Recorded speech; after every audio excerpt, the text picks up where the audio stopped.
नमस्कार। बेहद महत्वपूर्ण विषय पर चर्चा करेंगे। जो भी ये वीडियो देख रहे हैं ध्यान से 5 मिनट का समय कम से कम अवश्य दें। लीक से हटकर ये वीडियो है। सबसे ज़्यादा महत्वपूर्ण क्या है जीवन में? ज़्यादातर लोगों का मानना है कि धन, क्योंकि धन से हम बहुत सारी वस्तुएं भौतिक जगत में प्राप्त कर सकते हैं और जाने क्या क्या भी। धन की शक्ति असीमित है और कुछ लोग तो ये भी मान रहे कि धन ही सब कुछ है, लेकिन ये तो गलत है। उनको भी अगर कहा जाए तो वो भी कुछ रुक के तो बोलेंगे सब कुछ नहीं है, क्योंकि पैसे से आप बहुत कुछ प्राप्त कर सकते हैं लेकिन सब कुछ नहीं। पैसे से संतुष्टि नहीं खरीदी जा सकती, आनंद नहीं खरीदा जा सकता है। धन से भौतिक चीज़ों का संग्रह किया जा सकता है। तो धन के साथ में जीवन में क्या उससे भी ज़्यादा कुछ महत्वपूर्ण है? बिल्कुल है। सबसे ज़्यादा महत्वपूर्ण तो जीवन में समय होता है, टाइम। क्योंकि कोई भी व्यक्ति हो, उसका जीवन कब समाप्त हो जाएगा उसे पता नहीं होता। उसके पास कितना समय है जो कि न वापस लाया जा सकता और न खरीदा जा सकता है। और समय का सदुपयोग जो कर लेते हैं, समय को जो साध लेते हैं, जो साधना कर लेते हैं, वो परम सुख को प्राप्त हो जाते हैं। धन के अलावा जीवन में क्या महत्वपूर्ण है? धन के बाद वैभव जो प्राप्त करना चाहता है, उसके बाद मान सम्मान, ये सब शामिल होता है। और ये सब महत्वाकांक्षा के अंतर्गत आता है। महत्वाकांक्षा और प्लानिंग, और फिर उसके बाद सफलता। और इसके लिए कारक है विज्ञान। विज्ञान की मदद से बहुत कुछ कार्य किए जा सकते हैं और जो कि हम धन से वो सुविधाएं मुहैया करा सकते हैं, उपलब्ध करा सकते हैं। लेकिन इनके अलावा भी संस्कार और अध्यात्म जैसी भी कुछ चीज़ें हैं जिनको प्रायः लोग नकार रहे हैं। धन अर्जन के आपाधापी के इस दौर में ये जानते हुए भी कि ये अनैतिक है, ये गलत है, यहाँ तक कि ये पाप है, फिर भी लोग ऐसा करते हैं धन ज़्यादा से ज़्यादा प्राप्त करने के लिए। जबकि ये भी मालूम है कि जीवन का अंत कब हो जाएगा पता नहीं है, और जीवन के अंत के बाद में वो धन किसी काम का नहीं, साथ में कुछ नहीं जाएगा। और कुछ लोग तो जो नास्तिक है वो मानते भी हैं कि ये जीवन का अंत मतलब अंत, उसके बाद कुछ है ही नहीं। लेकिन सनातन संस्कृति में, सनातन धर्म में पुनर्जन्म की जो एक विचारधारा है, और वो पुष्ट भी है, कई ऐसी घटनाएं हुई जिससे ये हुआ कि आदमी का पुनर्जन्म हुआ है। हम यहाँ पर बात कर रहे हैं कि धन, विज्ञान, महत्वाकांक्षा और सफलता। अभी संस्कार और अध्यात्म को हम साइड में रखते हैं, दूसरे पल्ले में तराजू के। तो अगर इन सब चीज़ों को मिला दिया जाए, धन, विज्ञान, महत्वाकांक्षा और सफलता का, तो निकलेगा एक व्यक्ति, और उसका नाम है एलन मस्क। दुनिया का सबसे धनी व्यक्ति है। Starlink company, Tesla, x handle और जाने कितने, क्रिप्टो में भी, क्रिप्टो करेंसी में भी वो उसका शहंशाह है। तो इतना अधिक पैसा होने के बाद, और उसका ये भी कहना है कि जनसंख्या बहुत आवश्यक है, जनसंख्या कम है, इसको और बढ़ाया जाना चाहिए, लेकिन गुणवत्ता वाले, जिनके पास विशेष ब्रेन हो, ऐसे लोगों की आवश्यकता इस देश में है। क्योंकि सामान्य जन को तो कीड़े मकोड़े जैसी स्थिति मानता है, लेकिन जिनका ब्रेन इतना डेवलप्ड है कि वो कुछ नया और कुछ अतुलनीय कर सकें। तो एलन मस्क ने 12 बच्चे, यानी अभी तक उनके 12 संतानें हैं, और आईवीएफ टेक्नोलॉजी से की। आईवीएफ टेक्नोलॉजी के बारे में हमारे कई दर्शक जानते होंगे। ये जो है इन विट्रो फर्टिलाइजेशन एक प्रक्रिया है जिसमें शुक्राणु और अंडाणु जो है पुरुष और महिला के जो है वो रोपित कर दिए जाते हैं। उससे जो बच्चा जन्म लेता है उसका लिंग भी निर्धारण किया जा सकता है, जुड़वा भी तय किए जा सकते हैं, और साथ में एक लड़का एक लड़की भी किया जा सकता है। साथ में बहुत ही उन्नत किस्म का उनका मस्तिष्क होगा, किस क्षेत्र का होगा वो तक तय किया जा सकता है। तो एलन मस्क एक तरह से कोशिश ये कर रहा कि वो अपनी दुनिया बनाए, सृष्टि नियंता बन जाए। आप जानते हैं कि उसकी जो स्टारलिंक कंपनी पूरी दुनिया में इंटरनेट जो दे सकती है बिना किसी टावर के, भारत में भी उसका BSNL से टाटा के माध्यम से कोलैबोरेशन हो चुका है। और सैटेलाइट उसकी जो हैं वो अंतरिक्ष में जाती ले जाती हैं। सुनीता विलियम्स जो फंसी हुई हैं, तो अब लोग गुहार लगा रहे हैं कि एलन मस्क ही उनको ला सकता है, जो सैटेलाइट स्टेशन है उससे। तो इतना पावरफुल, विज्ञान की सफलता का चरम, धन का चरम, महत्वाकांक्षी महान और उसमें भी सफल, तो उस व्यक्ति की स्थिति क्या है? वो बेहद दुखी होकर बोलता है कि उसका बेटा मर गया। अब बेटे का मरना तो बाप के लिए असहनीय दुख और पीड़ा का कारक होता है। इसका बेटा जेवियर 2022 में उसने अपना लिंग जेंडर चेंज करा लिया। आपको ये आश्चर्य होगा। और उसमें एलन मस्क का कहना है कि उससे धोखे से पेपर में हस्ताक्षर भी करा लिए गए। जब वो उसका लड़का लड़की बन गया तो उसने बोला हमारा बेटा मर गया, और वो लड़की अपने बाप को दुनिया में सबसे बड़ा अपना दुश्मन शत्रु मानती है। 2022 में जेवियर ने अपना नाम और लिंग जो चेंज किया तो नाम भी बदला और नाम कर लिया विवियन जोना विल्सन। अपने बाप का नाम नहीं उसने रखा, और बहुत ज़्यादा बाप से वो खफा, यानी शत्रु मानती है अपना। और एलन मस्क भी दुनिया का इतना धनी होने के बावजूद दुनिया का सबसे दुखी व्यक्ति बन गया, क्योंकि उसको जेवियर से बहुत उम्मीदें थीं। लेकिन एक टेक्नोलॉजी की बात अगर उसने अपनाई तो उसके बच्चे के साथ भी वो टेक्नोलॉजी लिब्रांडू गैंग के द्वारा उसकी मर्जी के बिना उसके साथ की गई। उसको वो दवाएं दी गई जो कि यौन को धीमा कर देती हैं, प्यूबर्टी ब्लॉकर्स इसको बोलते हैं, जो कि NCERT में यहाँ भी लिब्रांडू गैंग पढ़वाने के लिए उसको प्यूबर्टी ब्लॉकर्स को शामिल कराना चाहती NCERT। तो आप समझो इन लोगों की ताकत। और ये लोग दुनिया के सबसे धनी व्यक्ति को भी इन्होंने परेशान कर दिया, दुखी कर दिया, और उसकी इच्छा के विरुद्ध हो गया, लड़का लड़की बन गया। ये प्यूबर्टी ब्लॉकर्स क्या होता है? ये जब व्यक्ति बड़ा होता, आप देखें शुरू में बच्चा और बच्ची को अगर कपड़े पहने हो तो पहचानना मुश्किल होता है। जैसे जैसे वो बढ़ता, किशोरावस्था तय करता है, तो उसके अंदर वो चीज़ें जेंडर के हिसाब से विकसित होने लगती हैं। तो जो ग्रोथ है, यौन ग्रोथ, जिससे वो यौनांग प्रकट होते हैं, उनको धीमा कर देता है। जैसे आवाज़ भारी हो जाना, बाल निकलना चेहरे पे, ये सब, दाढ़ी मूंछ, लड़के लड़की की आवाज़ में भी फर्क होने लगता है, और जो चेंजेज बॉडी में आते हैं वो सब उसको वो धीमा कर देते हैं। तो ये इसका लड़का जेवियर लड़की बन गया, वो दवाओं के माध्यम से, किसके? प्यूबर्टी ब्लॉकर्स के द्वारा। स्कूल में उसके साथ ये किया गया और उससे पेपर में सिग्नेचर भी करा लिए गए। तो ये तो हो गई एक बात, दुनिया के सबसे धनी, विज्ञान की महारत, विज्ञान के माध्यम से दुनिया का सबसे सफल इंसान वो व्यक्ति बन गया।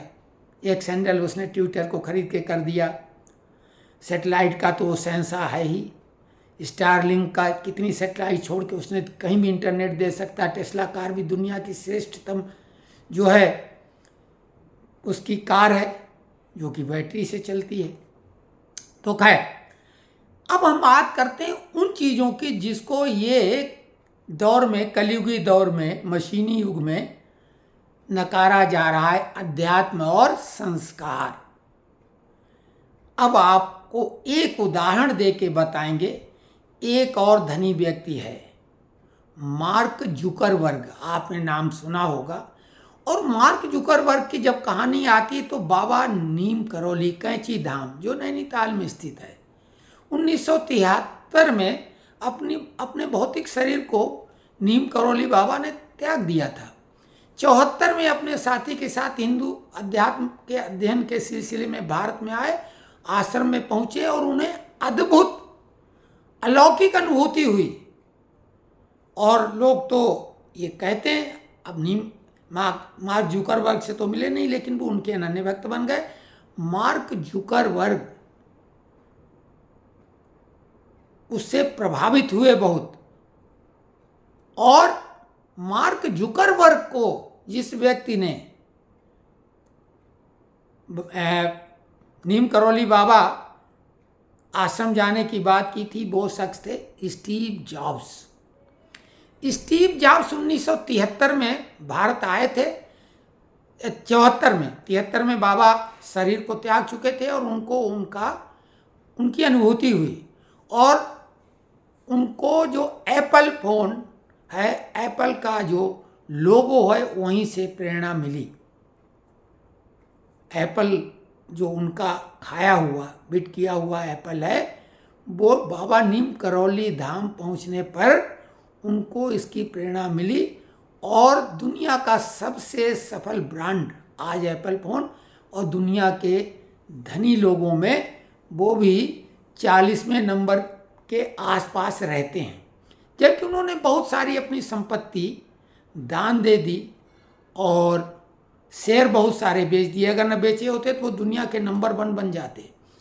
लेकिन आपको बता दें, एलन मस्क के साथ में जो मार्क जुकरबर्ग हैं, जो कि फेसबुक के हैं मालिक, जो कि अब मेटा हो गया, जिसमें व्हाट्सएप भी है, तो ये भी दुनिया के सबसे धनी लोगों में हैं। ये अभी जो है एलन मस्क से भी आगे निकल गए, यानी उनको पछाड़ दिया। कभी ये आगे होते हैं, कभी वो आगे होते हैं। तो ये दोनों लगभग बराबरी की स्थिति में।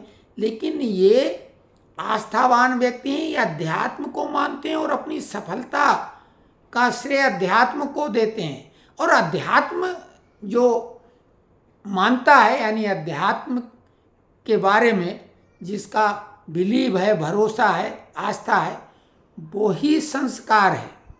संस्कार में व्यक्ति स्वयं तय कर लेता है कि डू और डू नॉट। वो किसी कानूनी किताब के भरोसे नहीं रहता है, क्योंकि कानूनी किताब के कानूनों को तोड़ने के तरीके भी शॉर्टकट निकाल लेता है व्यक्ति, उनको धोखा देना, उनको डॉज देने का। लेकिन जो संस्कार होते हैं वो उस अदृश्य ऑलमाइटी को मानता है और उन नियमों को जो उसने खुद निर्धारित कर लिए हैं अपनी शिक्षा के द्वारा, अपने गुरु के द्वारा, अध्यात्म के द्वारा, उनकी स्वयं पालना करता है, अनुशासित बन जाता है। और जीवन में वो आपाधापी में नहीं लगता है। जो भी सफलता होती है या विफलता होती है, उससे वो विचलित नहीं होता है। सफलता का श्रेय वो ऑलमाइटी को देता है। तो ऐसे लोग दुख में भी सुख की अनुभूति कर सकते हैं। और जो परम आनंद है वो बिना अध्यात्म, बिना संस्कार के संभव ही नहीं है।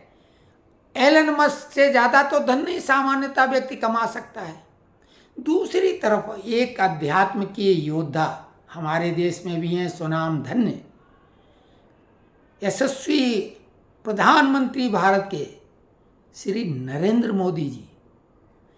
बेहद निर्धन स्थिति में जीवन उनका शुरुआत होता है और आज भारत के ही नहीं, दुनिया के नंबर 1 पायदान पर अगर कोई व्यक्ति है लोकप्रियता के मामले में जन नेता, तो वो नरेंद्र मोदी जी हैं। और उनके पास लोग तो कुछ लोग उन्हें अनपढ़ बोल देते हैं। हालांकि ऐसा नहीं उनके पास पढ़ाई नहीं है, लेकिन हाँ, हार्वर्ड यूनिवर्सिटी की डिग्रियां नहीं है, उन्हें स्वाध्याय के द्वारा जो भी अध्ययन किया, प्राइवेटली उन्होंने एमए की भी डिग्री हासिल की, पोस्ट ग्रेजुएट हैं, लेकिन अध्यात्म का उनके पास संग्रह है, भंडार है, अक्षय भंडार है। अध्यात्म आस्था और संस्कार का एक जीता जागता स्मारक है। तो एक उदाहरण आप ऐसे व्यक्तित्व से ले सकते हैं, परम आनंदित, इतना घेरा जाता है, इतना उनके प्रति विश्वमन किया जाता है, लेकिन उससे वो विचलित नहीं होते हैं। सफलता और असफलता उनके लिए कोई मायने ही नहीं रखती। जिस धन के लिए लोग जाने क्या क्या करते हैं, वो उस धन के पीछे नहीं भागते हैं। अपने नातेदार रिश्तेदारों को कोई महत्व नहीं देते हैं। केवल देश के लिए समर्पित भाव से वो लगातार लगे हुए हैं। तो ये कमाल है अध्यात्म का और उससे उपार्जित संस्कारों का। संस्कार ठीक वैसा ही है जैसे फूल में खुशबू। कितना भी आकर्षक फूल हो, अगर उसमें खुशबू नहीं तो उसका क्या महत्व है। लेकिन जो खुशबूदार फूल हैं उनको किसी व्यक्ति के सामने रखो, वो आंख बंद करके भी महसूस कर सकता है, बता सकता है। तो खैर, आज हमारे इस वीडियो में हम यही सभी से निवेदन करना चाहते हैं। बेशक इस भौतिक जगत में आप धन के बिना संभव नहीं कुछ है, क्योंकि पैसा बहुत कुछ है, इसको हम नकार नहीं सकते, लेकिन सब कुछ नहीं। और पैसा कमाने के समय आप अधिकतम कमाएं, लेकिन नैतिकता का ध्यान रखें। नैतिक मूल्यों को गिरा के, उनको बेच के, उनको हटा के अगर धन आपने अर्जित भी कर लिया तो क्या परिणाम निकलेगा। अक्सर ऐसे लोगों की संतानें अपना सम्मान नहीं दे पाते हैं अपने पिताओं को। एक गरीब बाप का बेटा अपने पिता का ज़्यादा सम्मान करता है बनस्पति किसी अरबपति खरबपति के बेटे के, क्योंकि उन्होंने वैसे संस्कार नहीं दिए होते हैं। तो इस वीडियो के माध्यम से जो हमने संदेश दिया, ये हम किसी व्यक्ति को बकबक लग सकती है, किसी को ये हमारा लगेगा कि ज़बरदस्ती उपदेश देने निकल पड़ते हैं। न तो ये उपदेश है, न बकबक है, हमारे मन के उद्गार हैं। चूँकि ये चैनल हमारा है, हम इसके माध्यम से कोई बात रख सकते हैं, हमारे पास ये अधिकार है। तो हमें लगता है जीवन में सबसे ज़्यादा आवश्यक धन न हो के अध्यात्म और संस्कार हैं, जिसमें व्यक्ति एक लंगोटी या बिना लंगोटी के भी, क्योंकि जैन धर्म में तो बिल्कुल दिगंबर भी और उनके सामने में बड़े बड़े धनाढ्य व्यक्ति श्री चरणों में लौटते हैं। वो तो कोई भी भौतिक वस्तु ही नहीं अपने इस्तेमाल करते हैं। तो ये कैसा लगा हमारा आज का वीडियो विचार, जो भी आप समझें कमेंट्स बॉक्स में लिखें।